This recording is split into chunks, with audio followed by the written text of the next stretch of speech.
అలో చేస్తారంట. టూర్కి అలో చేస్తారంట. టూర్కి తీసుకుపోతారంట, లేకపోతే తీసుకెళ్ళారంట. సరే నువ్వు ఎడవకు, నేను మీ సార్తో మాట్లాడతా.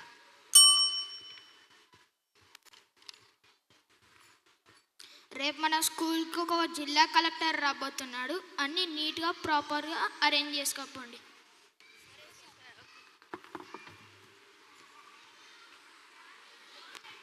Excuse me sir. Yes please getting.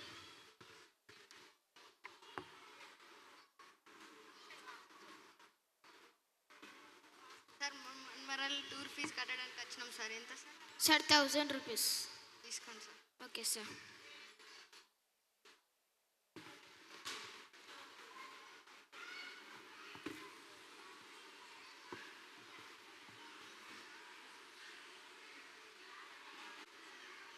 Sorry బాబు, చూసుకోలేదు. సార్ మీరేంటి సార్ ఇక్కడ? ఎవరు బాబు నువ్వు? నా కాళ్ళు ఎందుకు మొక్కుతున్నావు? అదేంటి సార్, నన్ను గుర్తుపట్టలేరా? లేదు బాబు. సార్ ఆ రోజు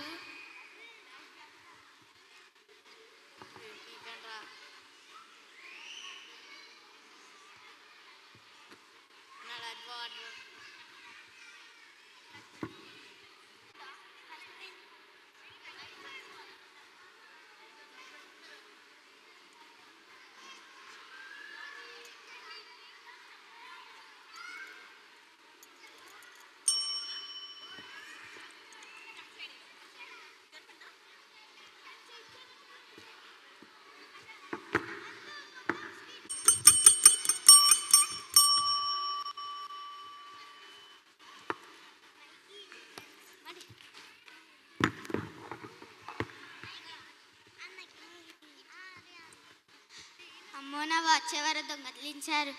నువ్వు నా వాచ్ తీసావా? అరే నా వాచ్ కనిపించిందారా? అరే నా వాచ్ కనిపించిందా? అరే మరొకసారి సరిగ్గా వెతకరా. లేదురా. సరే మరి నేను వెళ్ళి సార్కి చెప్తా. Please may come in sir. Come in. Sir నా వాచ్ ఎవరో దొంగలించారు.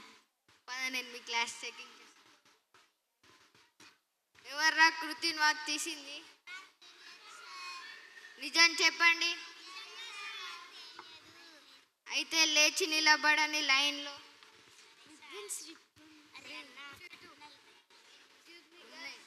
అరే గచ్చాడు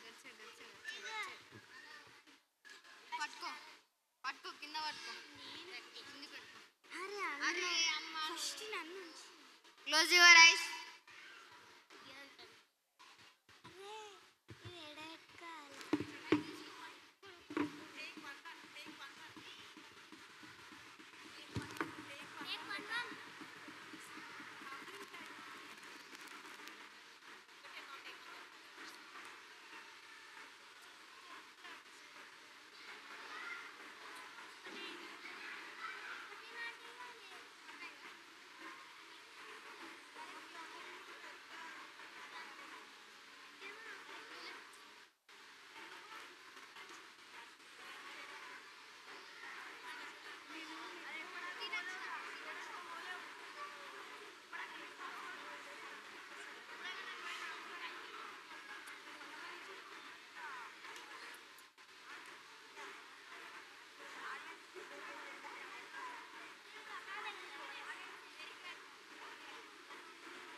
ఆ రోజు వాచ్ దొంగతనం చేసింది నేనే సార్. అవునా, అది నువ్వేనా? నాకు కూడా ఇప్పటివరకు తెలియదు, ఎందుకంటే నేను కూడా అప్పుడు మీతో పాటు కళ్ళకి గంతలు కట్టుకున్నాను. ఆ విషయం ఎవరికి ఎందుకు చెప్పలేరు? ఎందుకంటే మీరు నా విద్యార్థులు. మీరు ఎలాంటి తప్పు పని చేసినా క్షమించి మంచి మార్గంలో నడిపించడం గురువుగా నా ధర్మం. అట్లాంటిది నేను నిన్ను తప్పుడు దృష్టిలో చూడాలని అనుకోలేదు, ఎందుకంటే నిన్ను చూసిన ప్రతిసారి నువ్వు చేసిన తప్పులే గుర్తుకొస్తాయి, అందుకనే అలా చేశాను.